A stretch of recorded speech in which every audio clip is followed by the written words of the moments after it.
Alright guys, welcome to part 2 of Trendline Trading with Confirmation.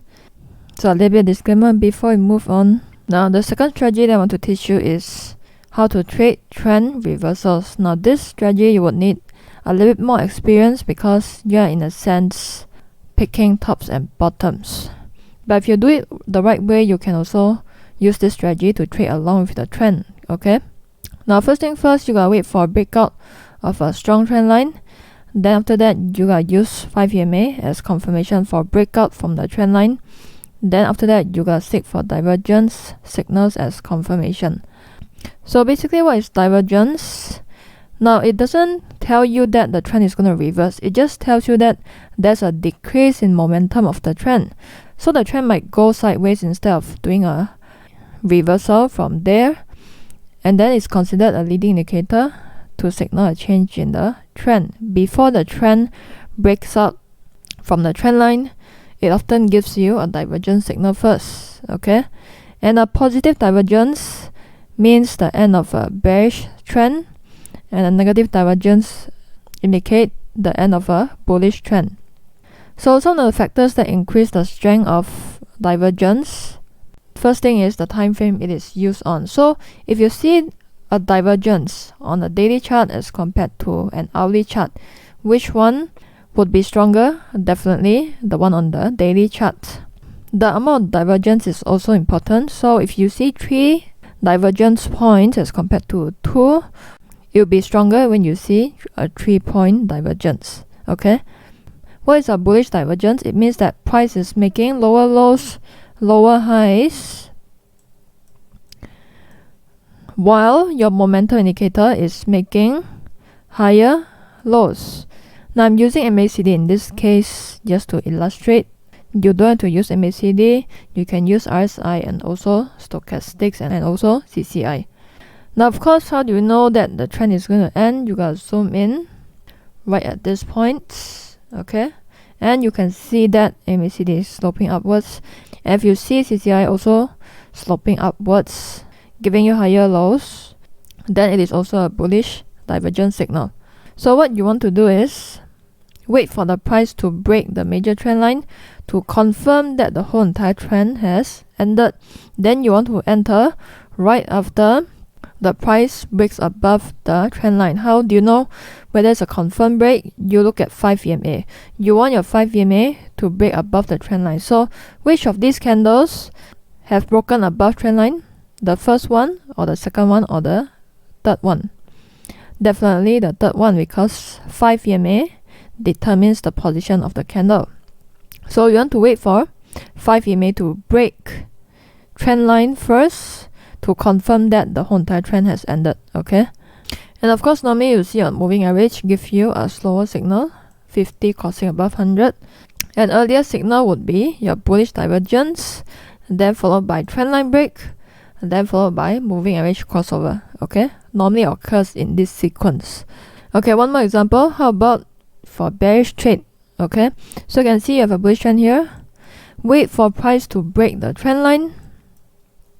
Okay, to be specific, wait for 5 EMA to break your bullish trend line, which is somewhere in these few candles. Can you see that?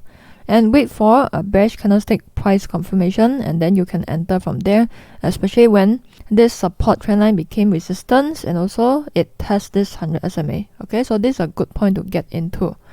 So a bearish divergence is when price is making higher highs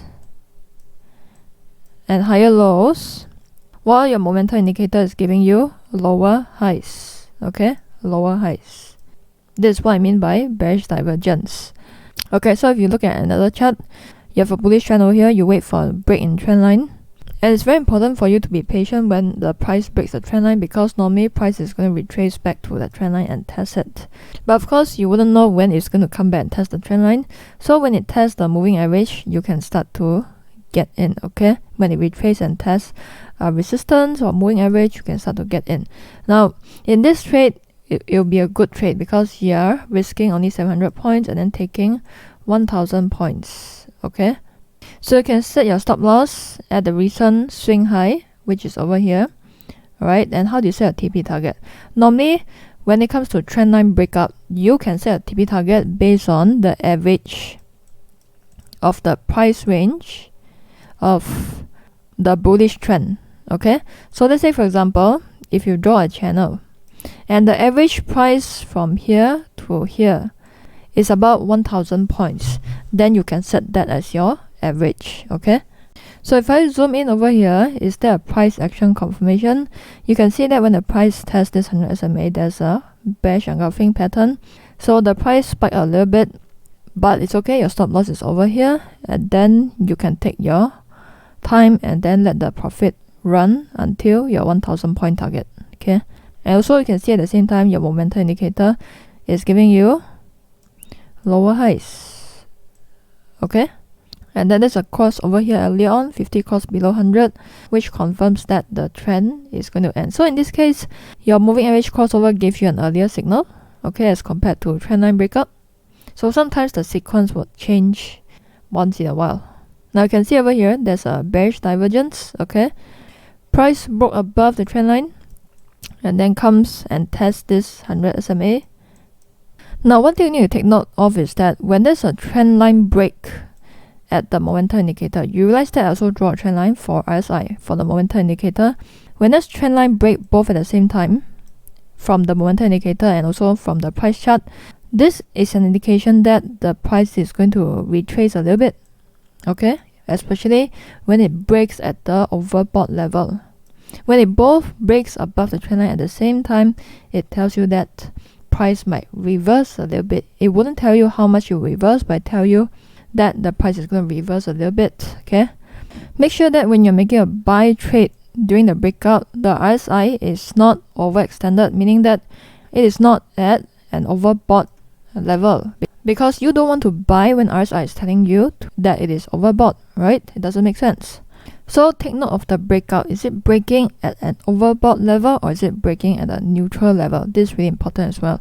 Okay, now one more example over here. Now you can see that I drew an upper trend line as well for this bullish trend.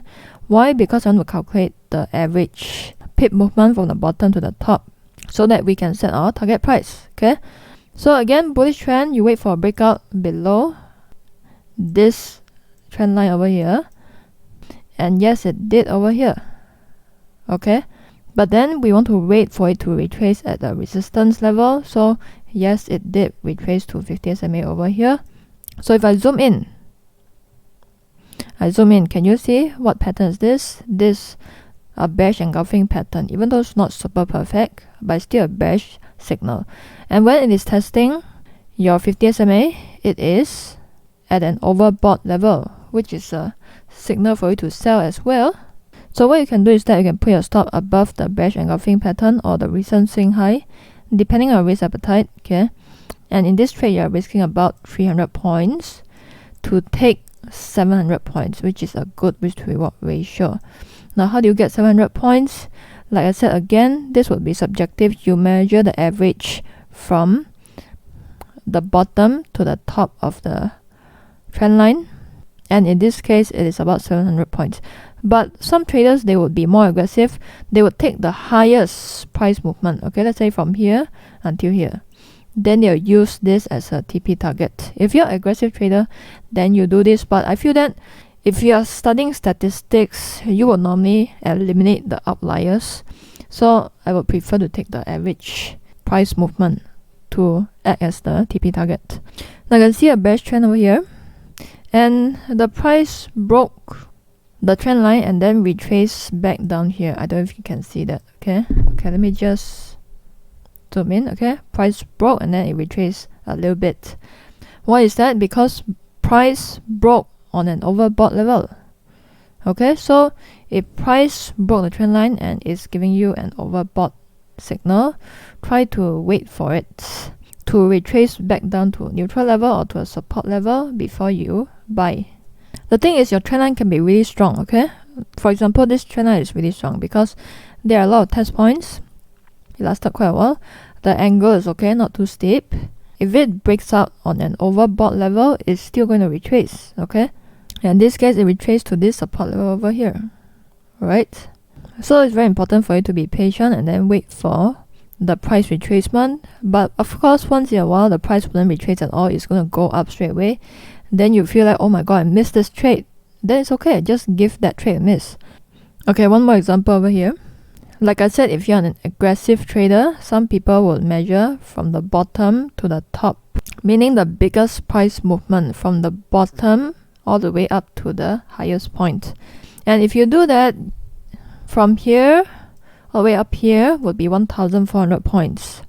So when the price broke this trend line, right, which is over here, you can see that price retraced back up again. You see the support became resistance. If I zoom in, you can see support became resistance. Okay, so what you can do is that you can put your stop loss above the 100 SMA, or if you're very scared that the price is going to hit your stop loss, then you can put it at a recent swing high, which is over here, because you're taking a huge chunk of profits anyway. So you can enter right here and then take 1,400 points. Or if you're super conservative, you would want to wait for the price to break this support. But I feel that this support isn't that strong, so it's okay to get in from there. And in fact, from here until here, you're taking more than 1,400 points, more than 2,000 points in fact, and you're risking only this much. Okay, but again, if you are more conservative, okay, you can just take the average price movement, and in this case you wouldn't take too much profits.